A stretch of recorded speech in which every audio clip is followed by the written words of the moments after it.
Hey everyone, welcome back. You ever glance at a Jefferson nickel and just see 5 cents? Well, there is one out there that looks completely ordinary, something you would spend without a second thought, but it hides tiny mint flaw mistakes that most people have overlooked for decades. Small flaws, quiet secrets, and if you know exactly what to look for, you might finally see what collectors have been chasing all along. Let us take a closer look. Step 1.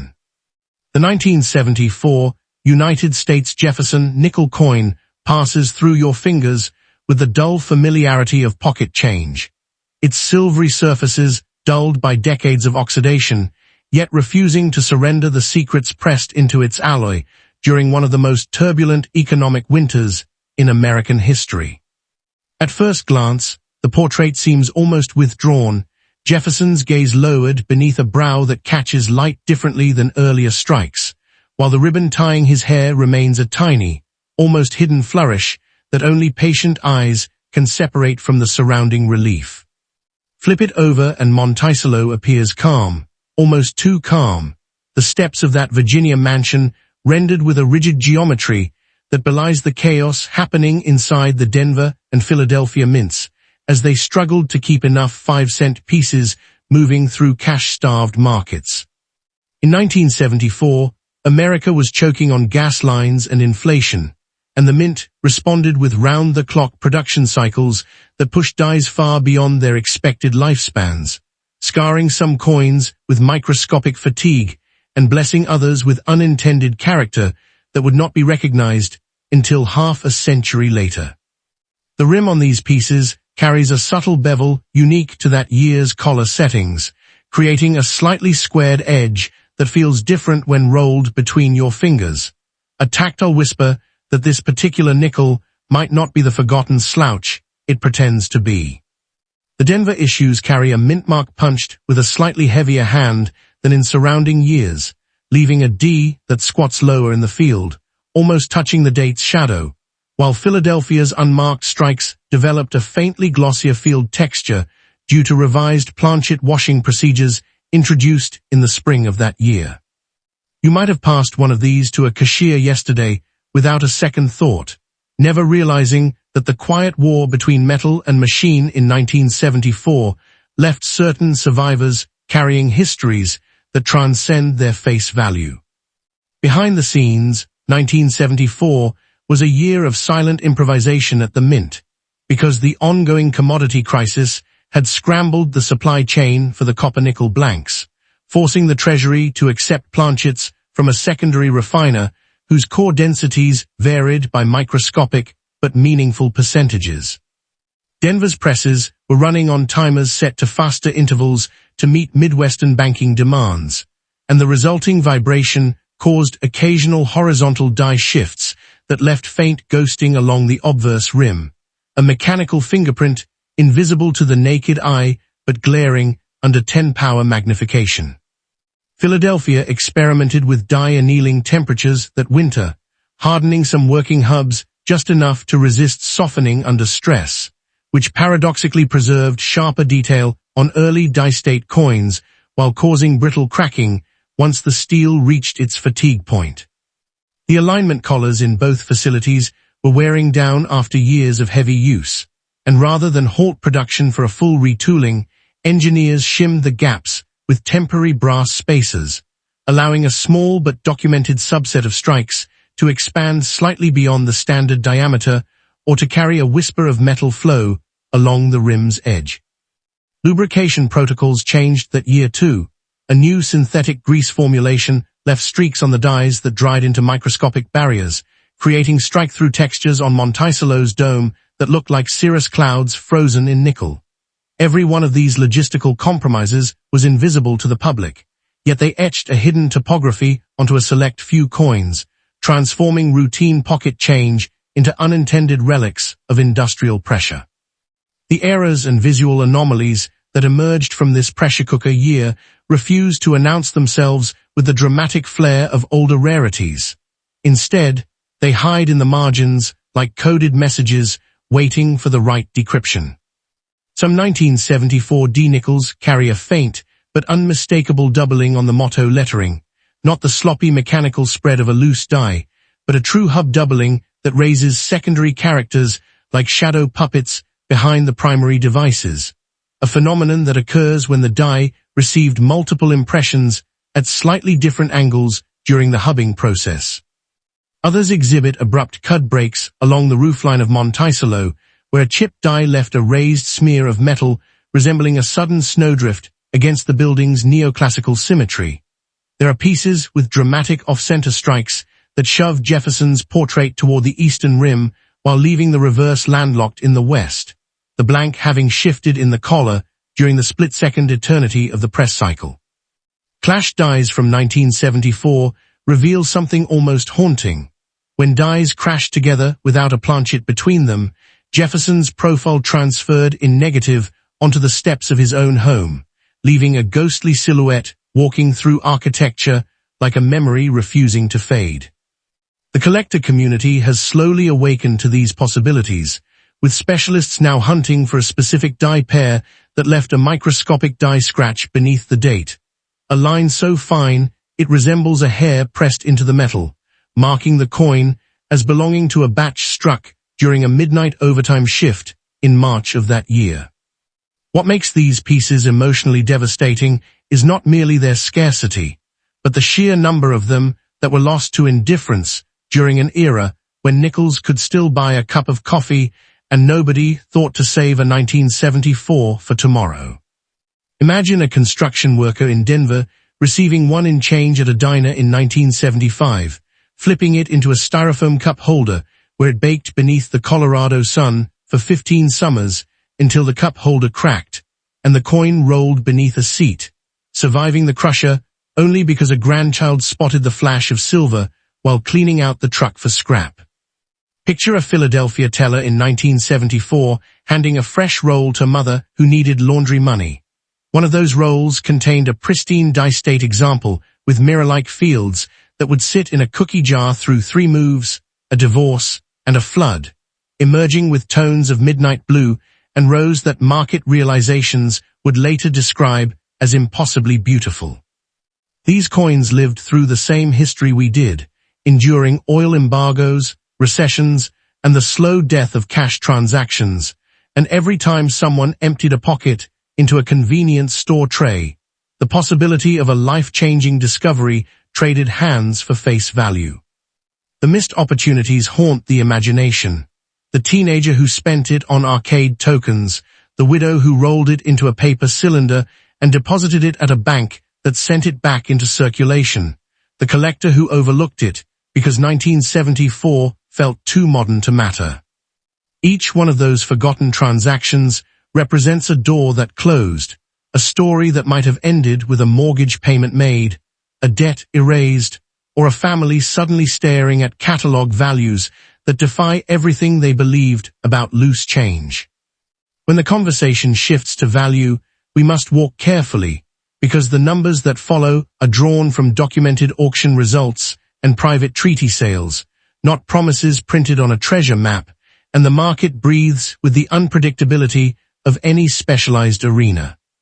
For the 1974 Jefferson Nickel, the foundation of the pricing ladder rests on notable coins, pieces with strong eye appeal, partial steps, or attractive tunning, that have changed hands in the range of $5,000 to $7,000, a spread that already eclipses the value of a used car and delivers the kind of sudden liquidity that turns a Tuesday afternoon into an unforgettable turning point.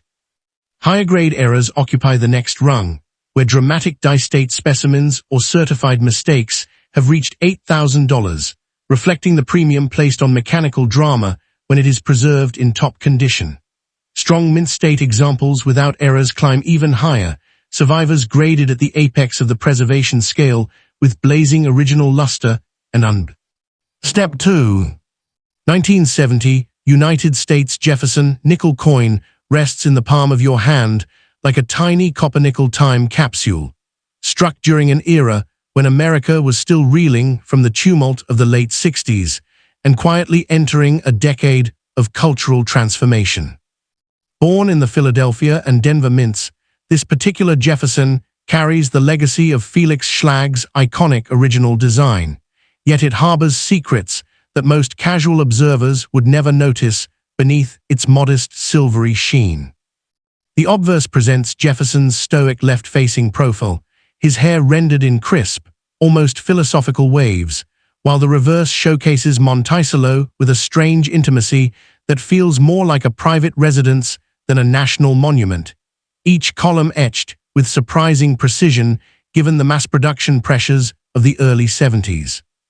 During this specific year, the Mint was transitioning between operational methodologies, adjusting planchet compositions subtly while managing enormous nationwide demand, meaning the 1970 issues emerged from a crucible of industrial urgency that left certain specimens utterly ordinary and others whispering with mechanical anomalies.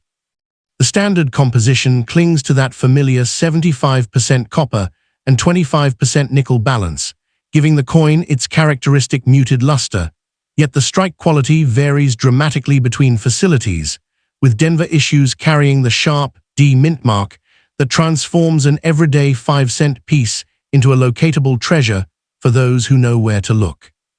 You might slide one across a convenience store counter without a second thought, never realizing that the pressure, the temperature, and the alignment of dies on a given Tuesday afternoon in 1970 could have birthed something that makes seasoned collectors lean forward in their chairs, hearts beating a little faster.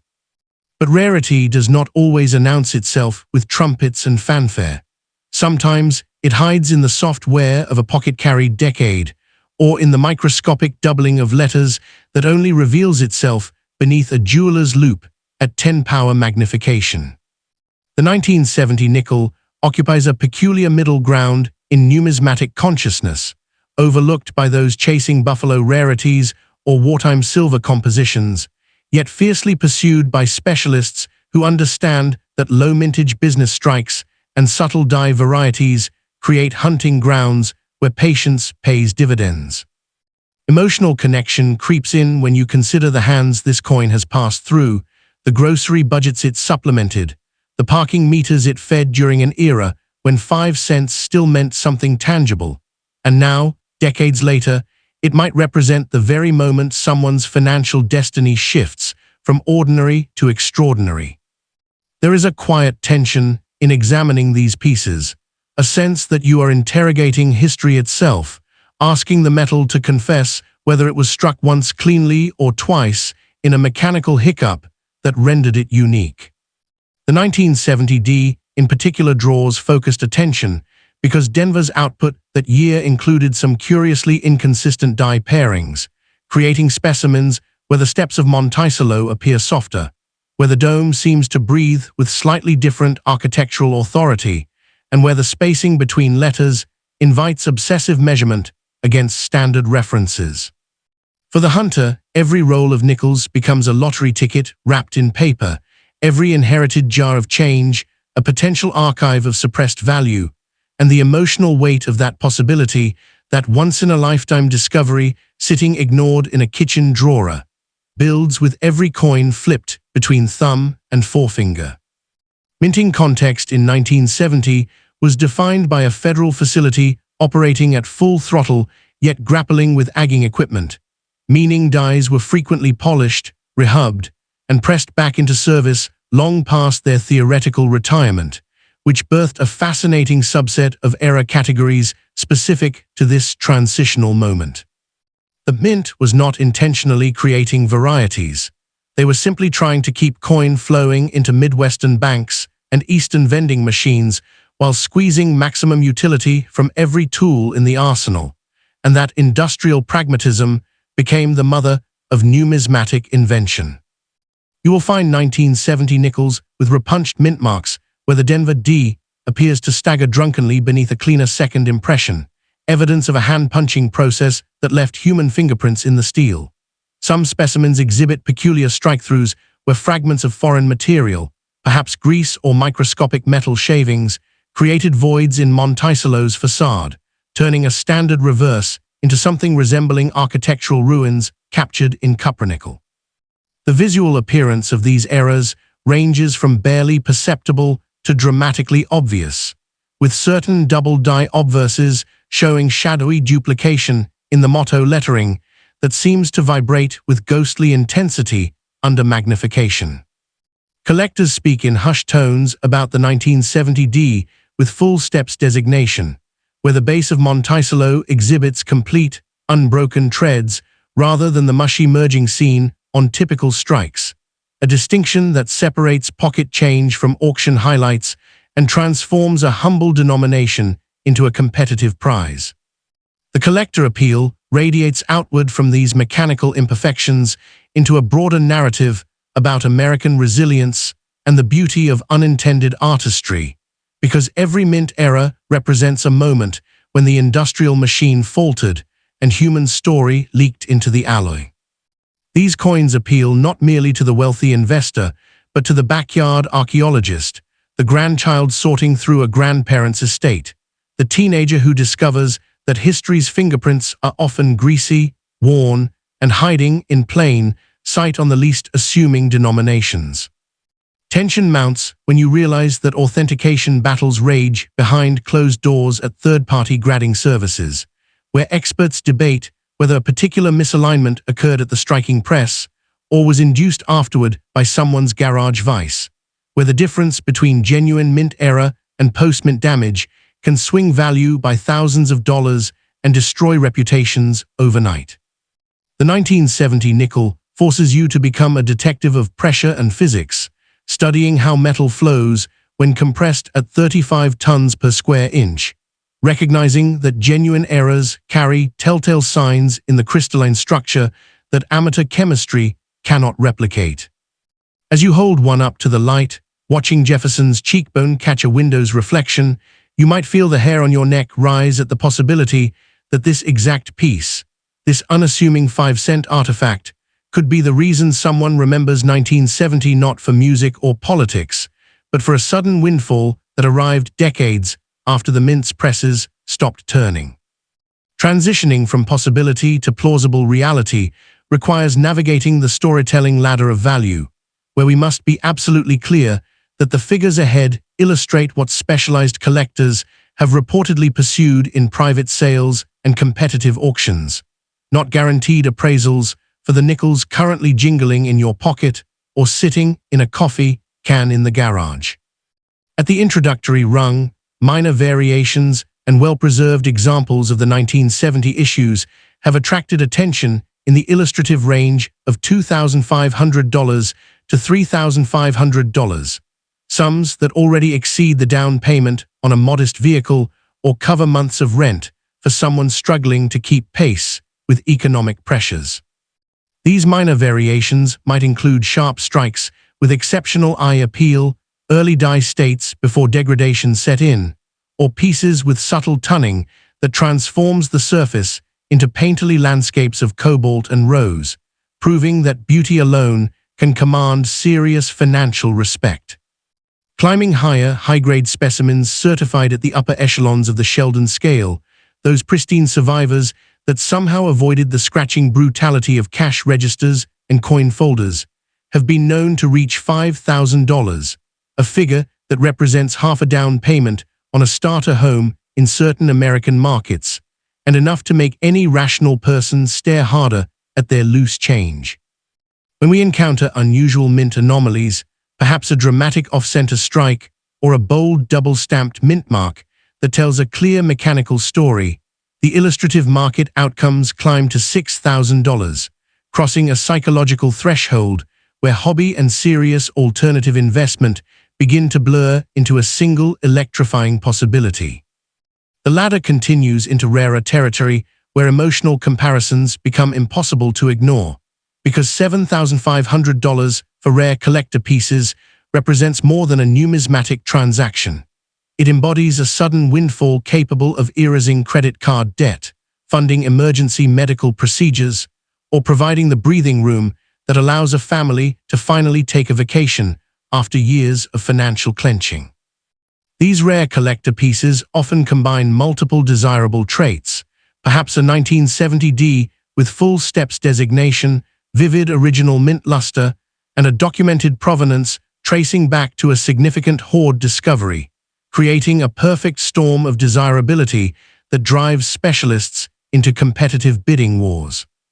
At $8,000 for exceptionally preserved or uncommon coins, we enter the realm where serious collectors make room in vault-quality safes, where the nickel ceases to be currency and becomes a liquid asset comparable to a used car or a semester of college tuition, and the emotional resonance of finding such a piece in inherited property borders on the cinematic.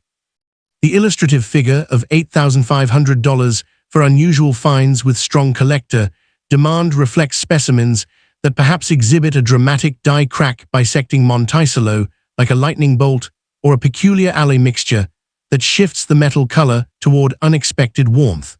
anomalies that transform the coin into a conversation piece with gravitational pull at major shows.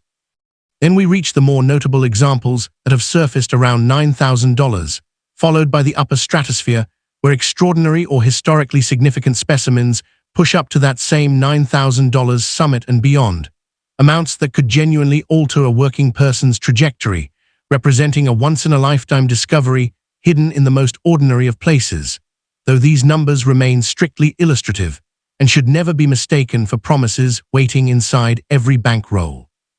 If your pulse is accelerating at the thought of discovering such a specimen, responsibility must become your traveling companion, because the market for valuable 1970 nickels has attracted counterfeiters and opportunists who understand that desperate hope often overrides careful examination. You need to weigh your candidates precisely, knowing that genuine copper-nickel planchets carry specific gravities that feel subtly different in the hand than substituted metals,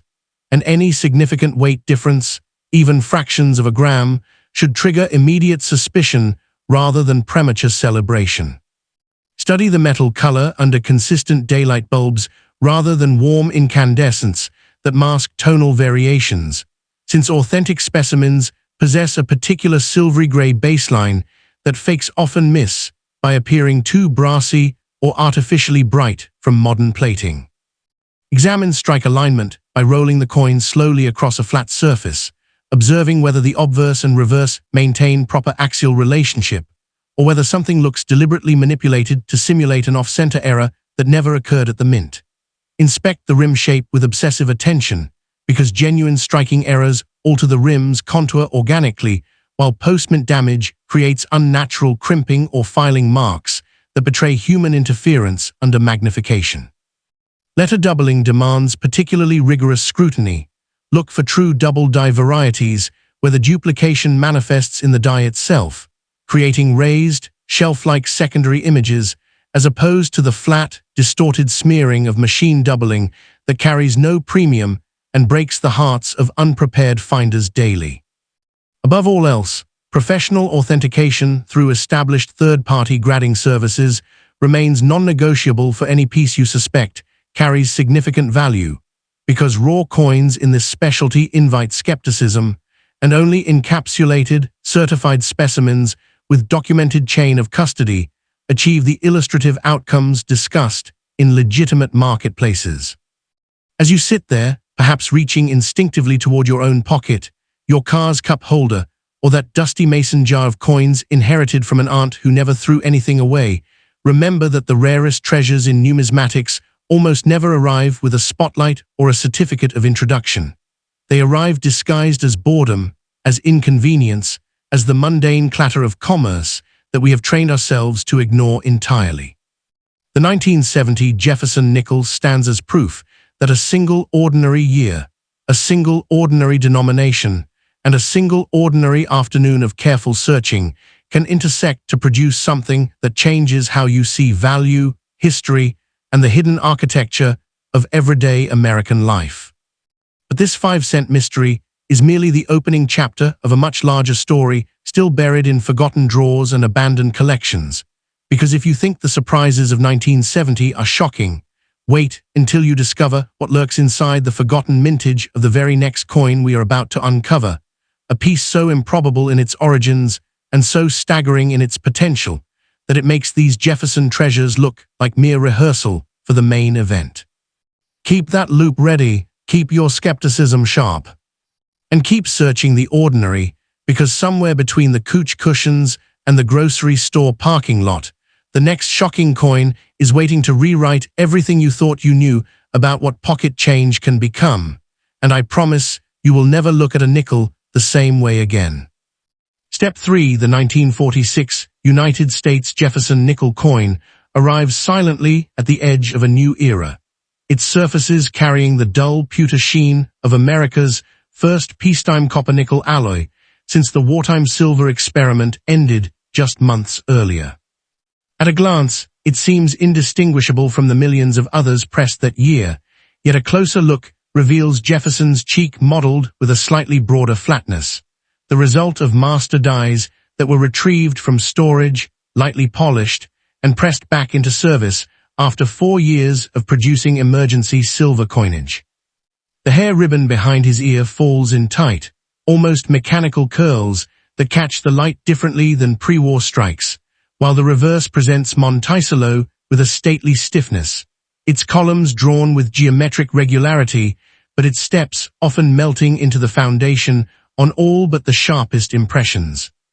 In 1946, the Philadelphia, Denver, and San Francisco mints were simultaneously racing to replace wartime currency and retrain workforces accustomed to handling precious metal planchets, creating a manufacturing environment where consistency faltered and deviations went unnoticed by everyone except the presses themselves.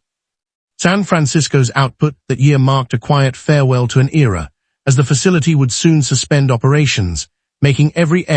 mint mark from 1946 a potential goodbye note tucked into the change stream. The edge of the coin carries a subtle seam from blanking knives that had been resharpened after years of cutting steel for shell casings, leaving a faintly raised lip on some planchets that would later confuse casual observers.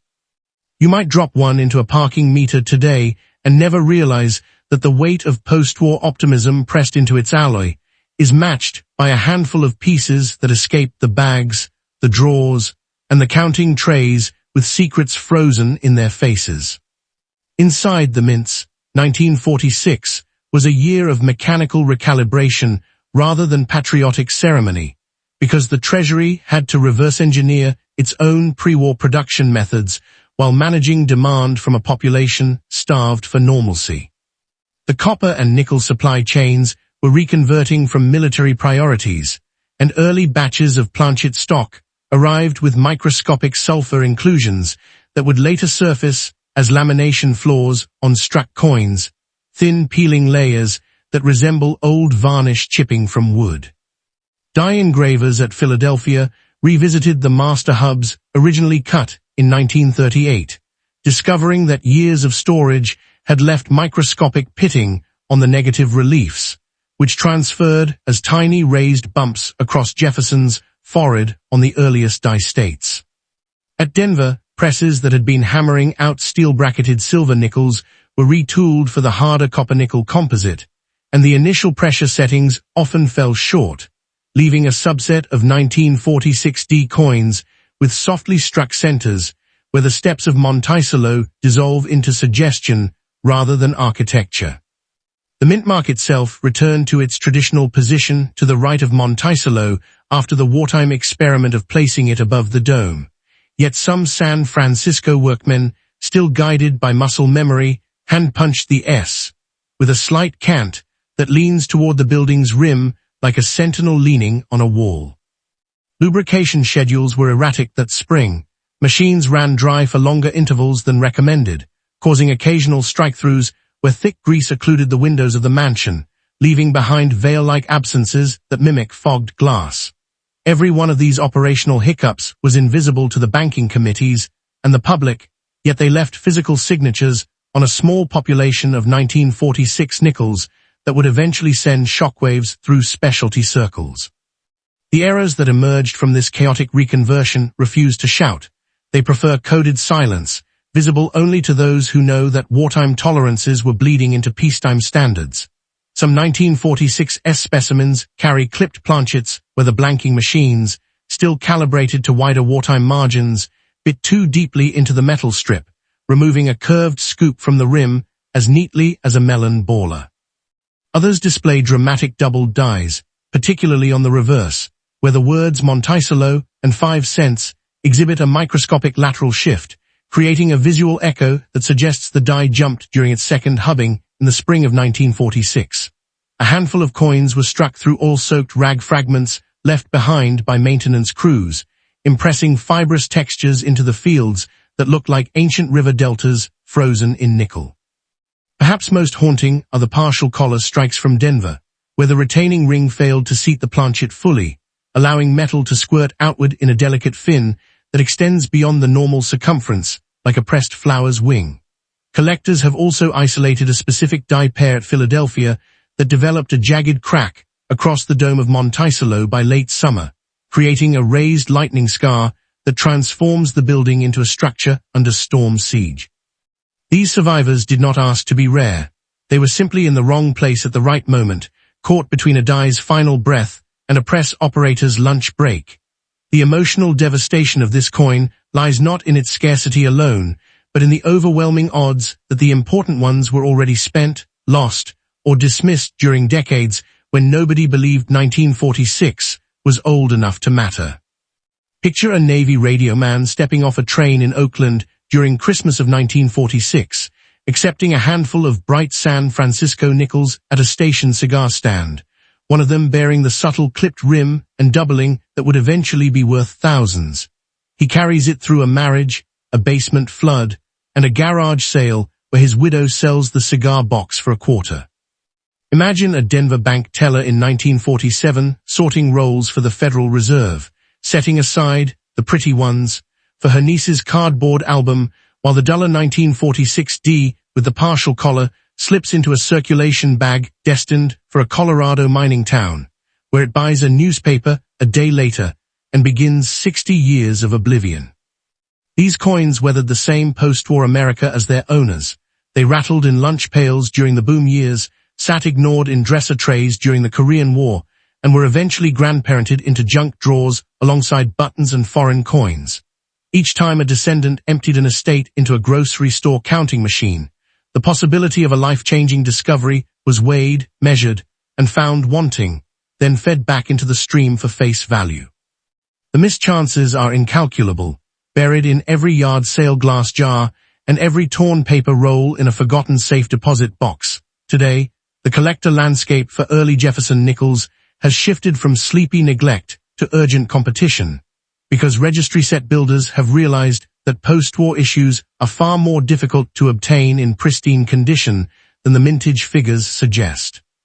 The 1946 S in particular has become a bottleneck coin, its lower production numbers compounded by the fact that San Francisco bags were heavily circulated through western states, where silver gambling towns and timber economies chewed through small change with brutal efficiency. Era specialists now focus obsessive energy on the known die states from that transitional year, seeking the subtle clipped planchet or the dramatic dome crack that separates a common visitor from a trophy piece. Suspense thickens whenever an uncirculated roll surfaces from a bank hoard, because the outer coins usually reveal nothing but bag marks, yet the third or fourth piece inward might. Step 4. The 1954 United States Jefferson Nickel coin slides into view with all the fanfare of a library card, its surfaces carrying the subdued metallic complexion of an issue that was never meant to stop traffic or slow a cashier's hand. Look closer, though, and the portrait reveals a ponytail captured with an unusually tight sculptural swirl, the hair ribbon almost biting into the relief, while the drapery at Jefferson's throat falls in a deep fold absent from the wartime issues that preceded it. On the reverse, Monticello sits with a roofline pediment cut sharper than a fresh razor, the mansion's doorway recessed with surprising depth even on worn examples, a visual signature that quietly separates 1954 from its neighbors in the blue album page. This was the year Eisenhower's America was paving suburban driveways and breaking ground on interstate highways, yet inside the Philadelphia, Denver, and San Francisco mints, the machinery was digesting a post-Korean War economy where nickel supplies remained pinched, and planchet batches occasionally carried a faint copper warmth alien to the colder, brighter issues of the late 40s. The Philadelphia strikes emerged with fields that hold a satiny, almost eggshell texture unique to revised die polishing routines introduced that spring,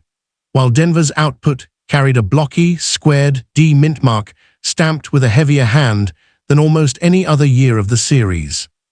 San Francisco, operating in the twilight before its mid-decade closure, delivered 1954 pieces that were bagged and shipped to military payroll stations and West Coast fishing fleets, ensuring that uncirculated survivors would be rarer than the production tables suggest.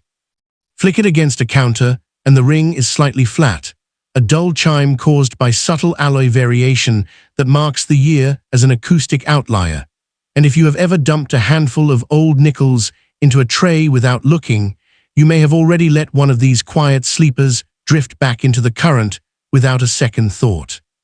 Behind the dull luster, the minting context of 1954 was defined by aggressive cost-cutting and mechanical experimentation that the Treasury never advertised, because the federal government was determined to stretch every die hub to its absolute limit after years of wartime replacement schedules. Philadelphia began annealing working dies at reduced temperatures, a thrifty adjustment that hardened the steel surfaces enough to record crisp detail for longer cycles, but also made them brittle and prone to microscopic fissures once fatigue set in.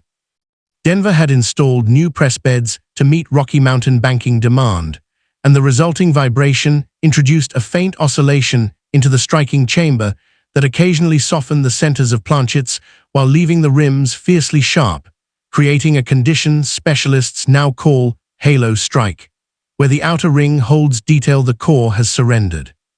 San Francisco's facility was winding down toward its impending dormancy, and the workforce there was transitioning to new assignments. Some late-night shifts in the summer of 1954 saw dies swapped without the usual cleaning intervals, leaving thick grease patterns that dried into translucent barriers between metal and impression.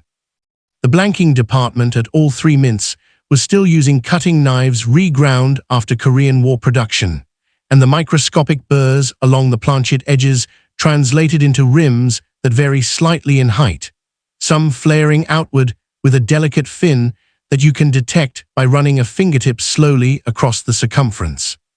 There was no ceremony to these compromises, no press releases explaining why one batch of alloy sang a lower note or why certain dies cracked in jagged lightning bolts across the mansion roof. Yet every mechanical shortcut pressed a secret language into a small population of coins that would remain unread for generations. The errors and visual anomalies of 1954 refused to perform for casual inspection. They reward the stubborn, the magnified, and the slightly obsessive with surprises that redefine what a 5-cent piece can whisper about factory floor chaos. Some San Francisco specimens carry a dramatic lamination flaw near Jefferson's cheek, where contaminated alloy peeled away after striking, leaving a shallow scar resembling bark stripped from a tree trunk, a flaw unique to a single contaminated ingot poured in March of that year. Denver produced a documented subset of pieces with a struck-through obstruction that researchers believe was a fragment of leather-work glove, leaving a textured, almost reptilian patch in the left field where the president's shoulder meets the motto, a detail impossible to replicate with post-mint damage. Philadelphia's early die states occasionally exhibit a unilateral doubling effect, where the reverse lettering appears to slide westward while the obverse holds perfect registration, the result of a loose die seat that shifted between hammer blows. There are brockage examples too, where a previously struck coin adhered to the reverse die and impressed a mirror negative of Monticello into the next blank's obverse, transforming Jefferson's profile into a man standing before his own home in shadowed miniature. Perhaps most visually arresting are the railroad rim errors from overpressure on partially seated planchets, where metal squeezed outward into a paper-thin flange extending beyond the collar like a pressed flower's wing. Each of these mechanical hiccups arrived uninvited, unwanted by the mint, and ignored by a public too busy with backyard barbecues and new television sets to notice that their change had just become a museum of industrial imperfection. Collector interest in 1954 remained frozen for decades, buried beneath the avalanche of wheat-cent obsession and silver-dollar romance that dominated the hobby through the 60s and 70s. Yet the thaw has arrived with startling speed as registry set builders realize this date is a genuine bottleneck in pristine condition. The 1954 S in particular has emerged from obscurity as a Western workhorse coin, circulating through California fishing ports and Alaskan supply posts so thoroughly that bags of uncirculated pieces simply do not exist outside of a handful of bank hoards discovered in the 90s. Emotional weight accumulates when you imagine the hands these coins passed through. A corporal at Fort Ord using one to call home from a payphone in Monterey. A Sacramento diner owner dropping the days take into a canvas bank bag. A child pressing one into a cardboard Whitman folder beside dates that would never be completed before bicycles and baseball cards stole his attention. The coin that bought a stamp or a candy bar in 1954 now carries the potential to rewrite a family's emergency budget. Yet the vast majority were rolled, deposited, and melted back into the stream. Their faces worn smooth by cash registers and counting machines. There is a quiet tragedy in knowing that some of the most dramatic errors were likely spotted by sharp-eyed tellers and simply returned to circulation as oddities, while others sat forgotten in toolboxes and tackle boxes through moves, divorces, and estate liquidations. Every 1954 nickel still in existence today is a survivor of benign neglect, and the rarest among them are not just metal and relief, but compressed artifacts of an America that believed the future was too bright to waste time examining the small change in its palm.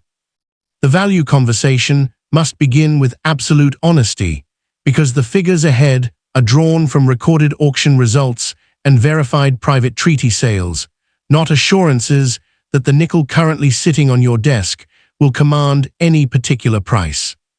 At the entry level of the ladder, minor errors from 1954, small clipped planchets, trivial die cracks, light off-center strikes, have appeared at auction with realized prices drifting between $900 and $2,000, sums that would cover a blown transmission, erase a month of rent, or finally replace a broken refrigerator for a family scraping by.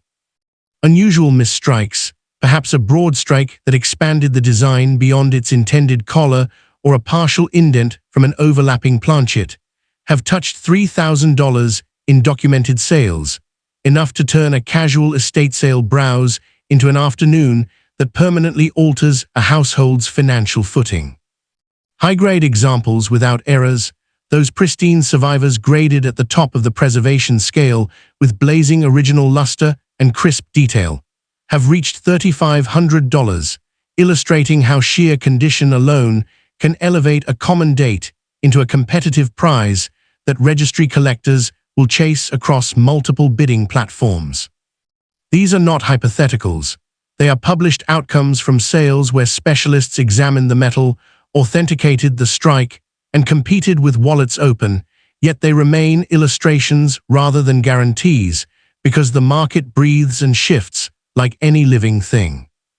Emotional storytelling lives in the margins of these numbers. The janitor in Denver who retrieved one from a vending machine coin return and used the proceeds to enroll his daughter in dental school. The Ohio widow who sold her late husband's tobacco tin of old nickels and covered 18 months of mortgage payments she thought would drown her. Each recorded sale represents a door that opened, a windfall that arrived disguised as spare change, and a reminder that the difference between ordinary and extraordinary is often nothing more than the courage to look twice. Climbing higher, the verified outcomes grow more dramatic, separating the merely interesting from the genuinely rare in ways that reshape how we imagine the buying power of a single 5-cent piece. Strong mint state errors, say a sharply struck 1954 D with full steps designation married to a dramatic die crack bisecting Monticello, have commanded $5,000 in competitive auctions,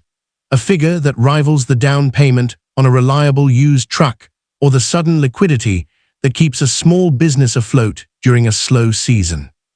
Rare misstrikes in acceptable condition, such as a confirmed brockage or a dramatic double-struck rotation, have reached $6,000, while extraordinary condition rarities like a 1954 S certified at the apex of the grading scale with pristine fields and unbroken steps have touched $6,500 in private sales that specialists still discuss with hushed reverence. At the summit, extreme or one-of-a-kind examples, perhaps a major wrong metal strike, a dramatic off-center with fully visible date and mint mark, or a uniquely toned specimen with irrefutable provenance, have pushed toward $9,000 in verified transactions, amounts capable of erasing credit card debt, funding emergency surgery, or delivering the breathing room that allows someone to quit a job they despise without a net. These are life-changing sums hiding in the most pedestrian of containers, and the emotional sting of missing them is real. The man who traded a shoebox of inherited change for $50 at a pawn shop only to learn weeks later it held a $6,000 error. The estate liquidator who priced a 1954 D at face value in a cardboard quarter-roll and watched a savvy buyer quietly pocket a windfall.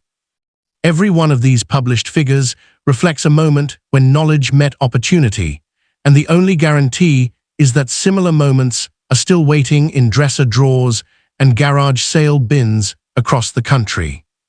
Before you tear apart your house or rush to the nearest coin shop with trembling hands, responsibility demands that you examine any candidate with methodical patience and an unflinching eye for deception, because the market for valuable 1954 nickels has attracted its share of altered pieces and well-meaning misidentifications. Begin with weight. A standard Jefferson nickel should register 5 grams on a digital scale, and any significant deviation lighter or heavier should trigger immediate suspicion of a wrong planchet, post-mint damage, or foreign composition, though slight variance within 1/10 of a gram can occur within mint tolerance. Study the metal color under bright daylight rather than warm indoor bulbs, because authentic 1954 issues carry a faintly warm metallic tone distinct from the cold steel gray of later decades, and any brassy yellow or copper pink bleed might signal environmental damage or artificial tunning. Check strike alignment by gripping the coin at 12 and 6 o'clock and rotating. The obverse and reverse should share the same vertical axis, and any dramatic twist may indicate a genuine mint error or a post-mint tooling job designed to fool the hopeful. Inspect the rim with magnification, feeling for the flared fins of overpressure or the abrupt steps of a clipped planchet, and remember that authentic mint errors alter the rim organically, while vice jobs leave crimped, angry edges that betray human interference. Letter doubling requires the most careful scrutiny. Look for true hub doubling in the motto and date, where secondary devices appear raised and shelf-like, not the flat, smeared ghosting of mechanical doubling that carries no premium and breaks hearts at every show. Above all, submit any piece you believe carries significant value to PCGS or NGC for professional authentication before entertaining offers, because raw coins in this specialty invite lowball bids and skepticism, and only encapsulated, certified specimens with documented grading achieve the published auction outcomes that make headlines. So the next time you are clearing out a basement, breaking a paper roll from a forgotten bank stash, or simply dumping the contents of a junk drawer onto the kitchen table, remember that the 1954 Jefferson Nickel does not announce itself with trumpets or holographic shine. It waits in the pile like every other spent piece of American history, silent and patient and utterly indifferent to whether you notice it or not. The secrets pressed into its alloy during those post-war minting cycles are still readable for anyone willing to slow down, magnify, and question the ordinary, and the difference between spending it on coffee and sending it to auction might be nothing more than 5 minutes of careful attention. Rare treasures do not glow in the dark or emit a frequency only dogs can hear. They hide in the absolute plainness of the everyday, in the coffee can beside the furnace, in the coin return of a laundromat, in the hand-me-down piggy bank you almost donated last spring. If this video opened your eyes even a fraction, then hit that subscribe button and ring the notification bell, because this channel lives to pull back the curtain on the overlooked valuables that surround us while we are looking elsewhere. The 1954 nickel is out there right now, rattling in a tray or buried in a jar, and the next story of a life-changing discovery could be yours if you simply remember to look before you spend. Thank you for watching, keep searching your change, and we will see you in the next video where another secret is waiting to be found.